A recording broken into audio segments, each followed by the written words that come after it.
Algumas pessoas se apegam muito aos seus bens materiais ao longo da vida. E como não fazê-lo? Um álbum de fotos, uma cadeira de balanço, uma casa. Esses lugares e objetos costumam guardar nossos recuerdos mais preciosos, ou representar para nós todos os momentos valiosos de nossas vidas. Por isso, eu entendo que meu avô Eusébio continue se manifestando em sua casa quase 20 anos depois de sua morte. Meu nome é Camilo, e sou o mais velho dos netos do meu avô Eusébio. Portanto, fui um dos que mais conviveu com ele. E já de início digo a vocês que meu avô era muito apegado às suas coisas, mas especialmente à sua casa, uma casinha no campo, no estado de Veracruz, térrea, com um terreno grande e muita tranquilidade. Ele a comprou após anos de trabalho e esforço ao lado da minha avó, e quando ela morreu, ele se trancou naquela casa. Não importou que minha mãe e meus tios tentassem ajudá-lo. Ele simplesmente se negou, garantindo que o único desejo dele era permanecer em sua casa em paz e que ninguém jamais o tirasse de lá.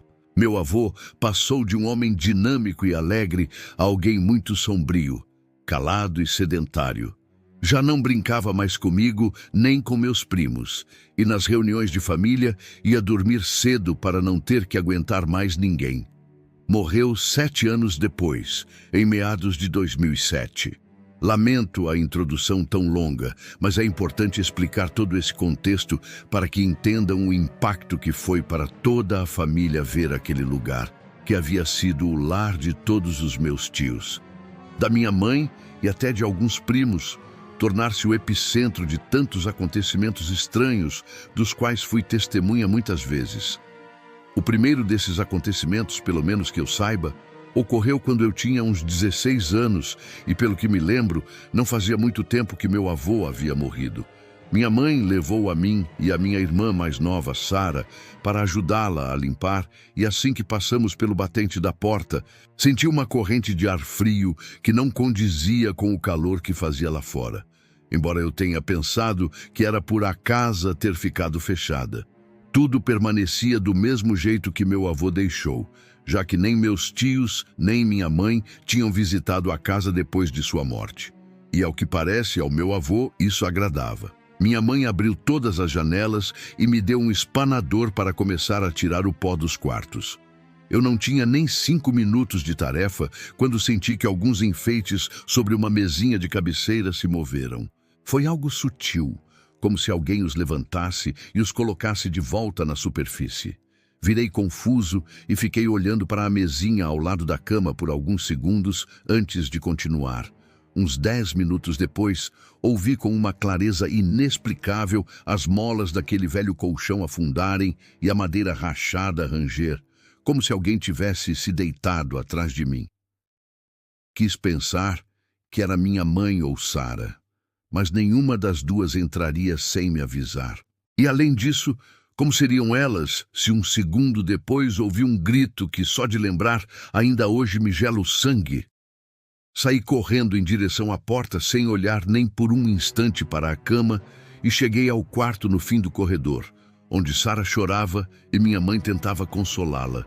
Quando se acalmou, ela disse que sentiu como se alguém a segurasse pelo braço e a puxasse para trás. Mas quando se virou pensando ser nossa mãe, não viu ninguém. No começo, minha mãe achou que era uma brincadeira de mau gosto, mas quando contei que tinha ouvido coisas estranhas dentro do quarto, ela mesma começou a duvidar do que aquilo poderia significar. Minha mãe tentou nos acalmar e disse que era melhor todos limparmos juntos para evitar qualquer outro evento sobrenatural. E embora tenha funcionado nas primeiras horas, aos poucos, todos começamos a ouvir coisas estranhas na casa. Passos ao longe e portas se abrindo. Um único desses sons bastava para gelar nosso sangue. Mas aconteceu tantas vezes, comunidade, que acabamos saindo da casa muito antes de terminar o que havíamos ido fazer. Alguns dias depois, minha mãe e eu voltamos, desta vez acompanhados do meu pai e de vários tios. Se não me falha a memória, minha mãe disse a todos que era muito trabalho para apenas 3 pessoas e que era responsabilidade de todos limpar. Algo assim. A verdade é que ela não ia entrar naquela casa sozinha de novo e queria que, se fosse real, todos experimentassem o que ela viveu. Contudo, naquele dia não aconteceu nada, fazendo com que nós 3 acreditássemos que tínhamos imaginado tudo. Na verdade, minha mãe nos interrogou bastante, insistindo que Sara e eu estávamos pregando uma peça, mas só quando juramos por Deus que não era brincadeira, ela nos deu paz. Entendo o mau humor dela agora. Ela me disse: doía pensar que seu avô quisesse nos assustar. Era mais fácil acreditar que era uma brincadeira. Poucas noites depois, meu tio Fábio ficou na casa com os filhos, e eles sim testemunharam que algo estranho estava acontecendo. Deitaram-se nos quartos e o primeiro a acordar foi um dos meus primos, que sentiu como se alguém estivesse sacudindo sua cama. No início, pensou que fosse um tremor de terra, mas, quando pôs os pés no chão, percebeu que o que tremia era o colchão. Voltou a se deitar 1 minuto depois, assumindo que fora um pesadelo. Mas aquilo se repetiu, e desta vez ele gritou ao ver uma silhueta escura ao pé da cama, bem em frente à porta. Quando meu tio Fábio correu ao seu grito e perguntou o que havia, meu primo respondeu sem hesitar que o avô Eusébio estava sacudindo sua cama. Enquanto isso, meu tio Fábio tinha um pesadelo estranho em que seu pai, meu avô, falava com ele e pedia que deixassem a casa exatamente como estava. Ele não quis relacionar as duas coisas, mas sentia a casa um pouco estranha, fria demais, ponto em que todos tivemos de lhe dar razão. Voltaram a se deitar, mas não conseguiram dormir, pois a noite toda ouviram passos pelo corredor e pela sala, e o ranger de portas abrindo e fechando. Nem quando todos foram para o mesmo quarto, os sons cessaram, evidenciando que algo, de fato, acontecia na casa do meu avô. Todos na família somos mais ou menos crentes, embora, claro, nunca falte um cético. Neste caso, foi uma de minhas tias quem não achava possível que seu pai, sempre tão doce e amigável, estivesse tentando assustá-los. Algumas semanas depois, ela ficou na casa e, como não tinha carro, pediu ao meu pai que a levasse, pois cuidaria de revisar as caixas e pertences do meu avô para decidir o que vender e o que guardar. Moramos a 1 hora daquela casa, e bem dá para imaginar o desgosto do meu pai, quando por volta da 1 da manhã, minha tia ligou para minha mãe chorando, implorando que fossem buscá-la porque não podia ficar mais 1 minuto ali. Meu pai e eu fomos buscá-la e a encontramos esperando no pátio da frente.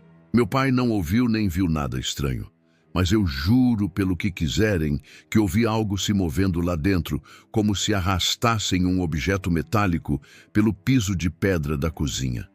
Olhei para a janela da cozinha que dava para a frente e, apesar da escuridão, pude distinguir, graças aos faróis do carro, a silhueta de um homem que se desfazia lentamente. Pensei na possibilidade de um intruso, mas ao revisar o interior, percebemos que estava vazio. A caminho de casa, minha tia nos explicou, chorando, que desde que chegou, ouviu coisas estranhas e objetos se moviam quando ela não estava olhando. Achou que estava enlouquecendo e tentou ignorar, mas, aos poucos, os fenômenos ficaram mais fortes. Passou a ver uma sombra pelo canto do olho e a situação só se acalmou depois de rezar um pouco. Suponho que seja porque meu avô era bastante religioso. No entanto, alguns pais nossos não bastaram para apaziguar o espírito do meu avô. E naquela noite, enquanto minha tia dormia no quarto principal, sonhou que ele a repreendia severamente por querer vender suas coisas. Ela acordou assustada, com as luzes do quarto acesas, e literalmente viu meu avô passar pelo corredor. Acho que isso bastou para que até os mais céticos começassem a acreditar. E, nos anos seguintes, continuamos vivendo experiências estranhas ao visitar a antiga casa da família. Sussurros inexplicáveis, objetos aparecendo em lugares inusitados e sombras pelo canto do olho eram comuns. E, embora a família insistisse em usar a casa para as reuniões, ninguém jamais dormia lá, salvo em situação de extrema urgência, como a que vivia em meados de 2015. Nessa época, eu já morava com minha namorada em um pequeno aluguel, quando fomos despejados por um tecnicismo do contrato. Fiquei furioso, mas tivemos que sair e não houve tempo para conseguir outro lugar. Eu não queria voltar para a casa dos meus pais, então pedi permissão para ficar na casa do meu avô. Perguntaram se eu tinha certeza e eu disse que sim. Chegamos no dia seguinte com nossas coisas e avisei minha namorada, hoje minha esposa, Victoria, que naquela casa aconteciam coisas estranhas. Ela acreditou e, para falar a verdade, assimilou muito bem. Não se assustou quando os ruídos começaram e, em vez de gritar, apenas me perguntou, algumas noites depois: aquele homem de cabelo branco e óculos era seu avô, Eusébio? Eu jamais o havia descrito fisicamente, mas, quando confirmei, ela disse que o vinha vendo pelo canto do olho todos aqueles dias e que, uns 5 minutos antes, o viu caminhando de um quarto a outro. Senti-me muito mal por tê-la envolvido no que eu considerava aterrorizante, mas ela me acalmou e garantiu que estava tudo bem, que não corríamos risco. Victoria não é médium nem nada do tipo, mas de alguma forma conseguiu se comunicar, ou melhor, sentir o que meu avô sentia. Explicou que ele não era mau, nem queria nos assustar de propósito. Essa era a única forma de se comunicar. E que meu avô Eusébio era muito ciumento com suas coisas, apegado à casa e a todos os pertences, e não queria que meus tios nem nós fôssemos vender ou quebrar algo. Compreendi e jurei em voz alta que jamais faria isso. Não adiantou. Nas 2 semanas em que ficamos ali, continuei sentindo rajadas de vento gelado às minhas costas, ouvindo sussurros, mesmo quando a casa estava vazia e vendo sombras nas portas. Os anos passaram e a casa assombrada do avô Eusébio continua lá, em Veracruz. Minhas tias já fizeram limpezas, levaram sacerdotes para abençoar e realizaram vários rituais para enviar a alma do meu avô ao descanso. Pelo que sei, nada funcionou. Às vezes, visito a casa com Victoria, levamos flores e rezamos um pouco antes de ir embora. À medida que envelheci, minha fé aumentou e aprendi a reconhecer o valor do descanso da alma. Por isso, desejo com todas as minhas forças que, algum dia, meu avô Eusébio siga para a luz, pois me consta que ele jamais deixou a própria casa. Continua lá, protegendo-a, e só Deus sabe por quanto tempo. Inscrever-se e deixar o like ajuda muito este canal. Se você está gostando e curtindo o que houve neste setor, agradeço se apertar o botão de inscrever-se. Olá, comunidade. Meu nome é Jennifer e sou de Durango, especificamente de Gomes Palácio. O que vou contar me aconteceu por volta de 2021, pouco depois de completar 18 anos. Faltavam alguns meses para eu entrar na universidade, então minhas amigas e eu estávamos com bastante tempo livre e, como a quarentena havia flexibilizado, combinamos de nos reunir na minha casa em 31 de outubro para ver filmes de terror e nos divertir. Acontece que eu queria fazer algo especial e me ocorreu brincar de Ouija para assustá-las e passar o tempo. Desconsiderei qualquer alerta racional, certa de que eram apenas lendas e sugestão. Ao ler na internet que os tabuleiros Ouija podem se tornar portais para entidades que ninguém desejaria em casa, achei que eram exageros dramáticos. O que me importava era surpreender minhas amigas com um jogo tenebroso. Por isso, não hesitei em pegar uma tábua na oficina do meu pai e improvisar, com tinta preta e pincel, um tabuleiro rústico, porém funcional. No dia em que vieram, nos divertimos bastante e depois de ver alguns filmes de terror bem ruins, tirei debaixo da cama o tabuleiro e propus jogarmos. Naquele momento, minhas amigas, Lisbeth, Carol e Bianca, Não estavam muito convencidas, mas depois de algumas brincadeiras, relaxaram e aceitaram com uma regra fundamental. Ninguém podia perguntar quando morreríamos por ser um tipo de brincadeira muito desagradável. Acho que deu para notar. Eu era bem cética e já tinha planejado como assustá-las. Meus pais não estavam em casa, então eu moveria levemente a peça sobre o tabuleiro e começaria a dar respostas assustadoras. Minha grande surpresa foi que depois de começarmos a jogar à luz de uma vela, o ponteiro começou a se mover sem que eu fizesse nada. Presumi que alguma delas estivesse fazendo graça, mas logo o ambiente ficou pesado. A luz da vela enfraqueceu e um som surdo, muito desagradável, passou a dominar o cômodo. Não sei bem como explicar. Não era um zumbido. Era como se todas tivéssemos ficado surdas. As vozes das minhas amigas soavam abafadas, enquanto perguntávamos à entidade, que se apresentou como coisas tolas do tipo: quem é você? Onde morava? Quando morreu? Em minha opinião, essa última pergunta foi o verdadeiro gatilho para tudo o que minha família viveria nos meses seguintes. Assim que a fizemos, a entidade, que até então se portava de forma amistosa, começou a mover o ponteiro pelo tabuleiro de maneira mais enérgica. Lembro claramente Lisbeth dizendo para nos acalmarmos que já não tinha graça. Um momento antes de o ponteiro soletrar, sem rodeios, a palavra nunca. Carol riu nervosa e perguntou se, por acaso, nunca tinha estado vivo. E assim que disse isso, o ponteiro apontou a palavra não, antes de todas ouvirmos um rosnado gutural vindo da cozinha. A vela se apagou e todas começamos a gritar. Lembro que chutei o tabuleiro com força antes de sair correndo de casa com minhas amigas. Do lado de fora, Bianca afirmou, chorando e em meio a um ataque de pânico, que alguém havia puxado seu cabelo. Perguntou, muito irritada, quem tinha sido, mas nenhuma assumiu. No início, fiquei muito brava, porque também achava que alguma delas estava fazendo graça. Hoje tenho certeza de que ninguém a tocou. No fim, voltamos para casa e, para relaxar, fomos ver vídeos no YouTube. Qualquer coisa menos terror.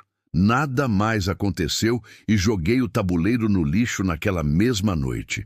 No entanto, todas tivemos sonhos estranhos.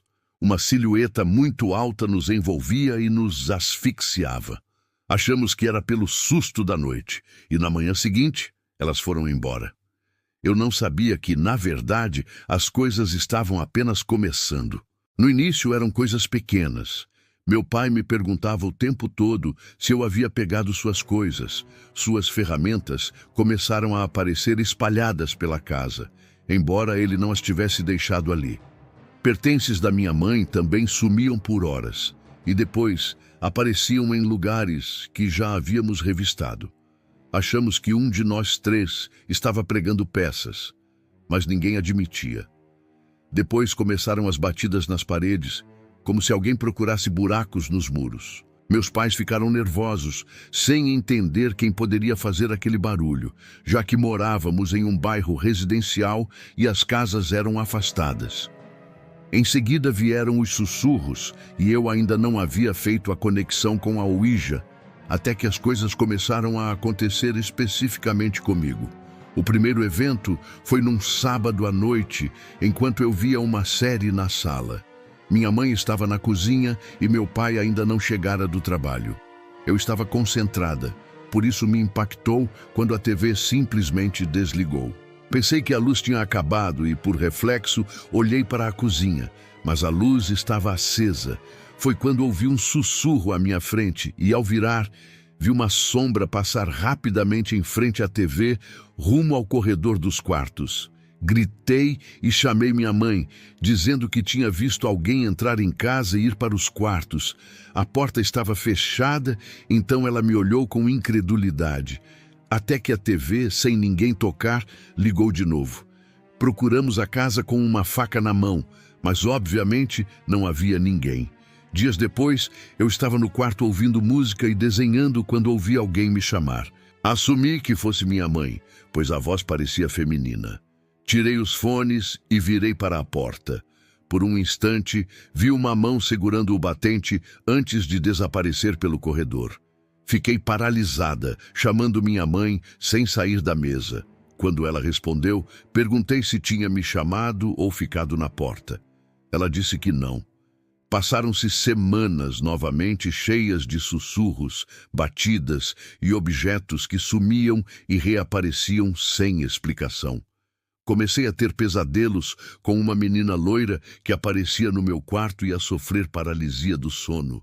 Eu me esforçava para não abrir os olhos, mas sentia alguém sentar no meu peito ou nas pernas, como se tentasse me asfixiar. Estava desesperada e queria parar aquilo, sem saber como. Perguntei aos meus pais se tinham visto ou sentido algo além das batidas. Disseram que não e nem sequer ouviram sussurros. Ao perceber que eu era o epicentro da atividade, lembrei da estúpida sessão de Ouija e contei o que aconteceu. Meus pais ficaram furiosos, sobretudo minha mãe, que já havia me advertido para não brincar com essas coisas. Pedi milhões de desculpas, esperando que de algum modo ela tivesse a solução. Minha mãe conversou com amigas e, por recomendação de uma vizinha que ouvira gritos e lamentos vindos da nossa casa, levou uma mulher que fazia rituais de purificação. Pediu que eu saísse por algumas horas e ficou com meus pais. Hoje não sei o que fizeram, mas quando voltei a mulher me deu um sermão. Disse que convidamos uma entidade muito perigosa do baixo astral, capaz de causar dano se permitíssemos, e que nosso maior erro foi não fechar a ponte aberta com a Ouija, deixando um portal para a entidade se instalar à vontade. Avisou sobre as consequências e aconselhou que eu jamais voltasse a me envolver com isso. Por vários meses, até meados de julho do ano seguinte, as manifestações continuaram em casa, embora cada vez mais fracas. Os sussurros ficaram abafados e as sombras sumiam no mesmo instante. Com o tempo, os objetos pararam de se perder, e antes que eu percebesse, tudo parecia um pesadelo distante. Contudo, certa noite, tive um último pesadelo. Uma sombra alongada zombava de mim e me insultava, antes de, em tom sarcástico, pedir um copo d'água. Desde então, nada mais aconteceu, e espero que continue assim. Continuamos. Olá, comunidade do setor do terror. Meu nome é Arnaldo e sou da República Dominicana. Minha história não é muito longa e, antes de começar, quero deixar claro que respeito todas as religiões, desde que suas crenças e rituais não envolvam ferir outros seres vivos ou machucar pessoas de forma direta ou indireta. Dito isso, o que vou contar é recente e me irrita só de lembrar. Há alguns meses, mudei-me de Puerto Plata para Santo Domingo e comecei a trabalhar como bartender em uma boate local. Passava as noites preparando coquetéis e servindo bebidas. Com o tempo, conheci muita gente. Alguns agradáveis, outros nem tanto. Entre eles, um ex-colega, a quem chamarei José Luiz, com quem tive uma espécie de amizade por um tempo. Ele era simpático, conversávamos bem e quando me pediu ajuda para levar algumas coisas para a casa de um amigo onde ficaria hospedado por um tempo, eu aceitei. Nos encontramos no prédio, bem antigo na periferia, e ele disse que precisaríamos subir as caixas até o segundo andar. Ao abrir o porta-malas, senti um cheiro desagradável, como de podre. Ele pareceu não notar e começamos a subir as caixas. Quando fui pegar uma, em específico, muito bem lacrada, ele gritou para eu não tocar. Achei estranho. Ele não costumava ser violento nem mal-humorado. Enfim, terminamos de subir tudo e ele me convidou para tomar algo ali como agradecimento, garantindo que o amigo não se importaria com a nossa presença. Sentei no sofá e, enquanto ele buscava a cerveja, juro que ouvi algo se mexer dentro de uma das caixas. Adivinhem qual? A mesma que ele não queria que eu tocasse. Fiquei olhando fixamente. Tive a impressão de que ela se agitava levemente. Não quis perguntar o que era, nem que diabos havia lá dentro. Não era problema meu. Decidi beber a cerveja rápido e ir embora. Em outra circunstância, não negaria algumas cervejas, mas meu corpo dizia que havia algo muito errado. Comecei a me sentir esquisito na casa, como se estivesse adoecendo, aqueles calafrios de febre. Além disso, fazia muito frio. Um leve cheiro rançoso começou a incomodar e, embora as janelas estivessem abertas, era como se tudo estivesse escuro, envolto numa névoa negra. É difícil descrever, mas a sensação era muito incômoda e difícil de ignorar. Fui embora assim que pude. Mantive amizade com José Luiz por mais uns 2 meses, quando de repente ele me pediu um favor. Aparentemente, o amigo que o recebeu pediu que saísse e ele implorou para ficar na minha casa por algumas semanas até encontrar aluguel. Eu hesitei. Gosto de morar sozinho, mas no fim, aceitei e o ajudei na mudança no fim de semana. Eu confiava nele. Jamais pensei que levaria algo nefasto para minha casa. Mal começamos a subir as primeiras caixas para o meu apartamento, notei a mudança de atmosfera. Tudo ficou frio e um cheiro fétido tomou conta. Pensei que fosse o odor natural dele e senti pena, achando que tinha má higiene. Mas aos poucos, enquanto eu me sentia doente, lembrei daquele dia da mudança e me caiu a ficha. Era o mesmo cheiro de putrefação e o mesmo mal-estar. De repente, vi a misteriosa caixa lacrada e fui tomado por um desconforto enorme. Desta vez, perguntei o que havia lá. Ele, muito sério, disse que era algo de grande valor para ele e, como se fosse eu quem estivesse se mudando, teve a audácia de impor uma regra. Eu nunca deveria entrar em seu quarto. Péssima impressão. Não quis brigar. Disse que tudo bem desde que respeitasse as regras da minha casa, nada de música alta, reuniões ou barulho à noite. Eu trabalho tarde e preciso dormir quando dá. Ele concordou, e assim começou nossa curta, porém turbulenta convivência.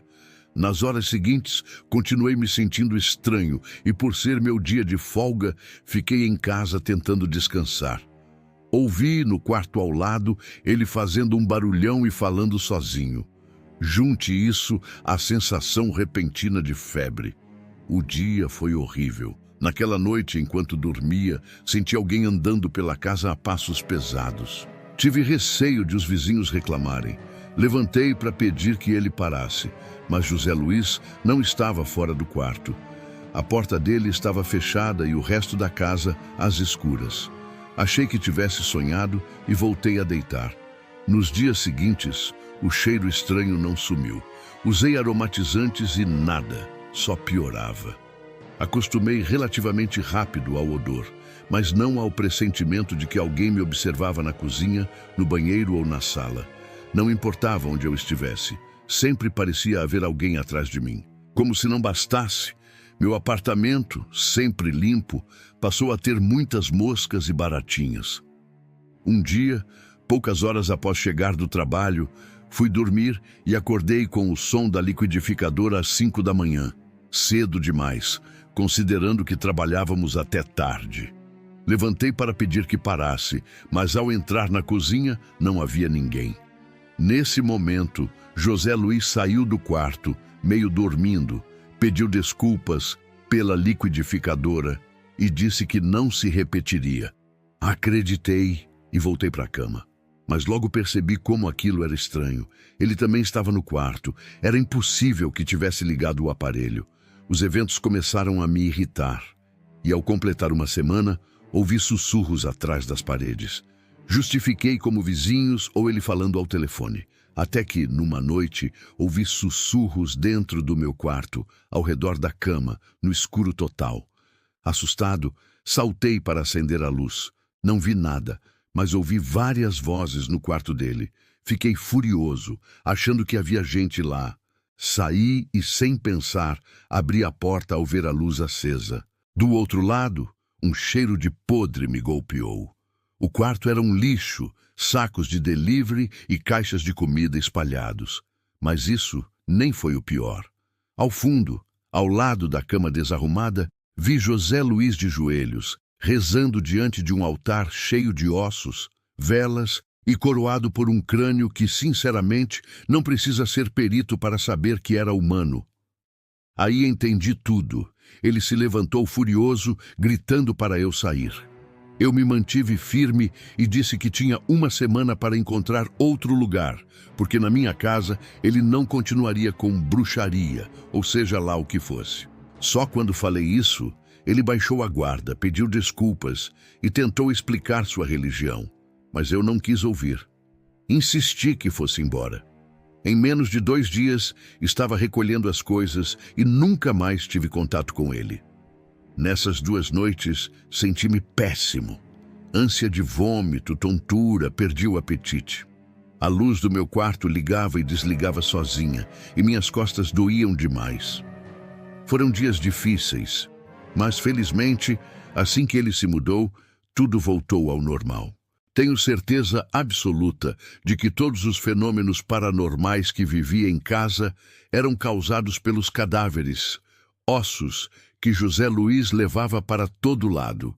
Hoje não faço ideia de onde ele conseguiu aqueles ossos, nem conheço bem a religião que pratica. Não quero explicar algo e errar, mas pela minha perspectiva, algo maligno habitou minha casa, e fico muito feliz que já não esteja aqui.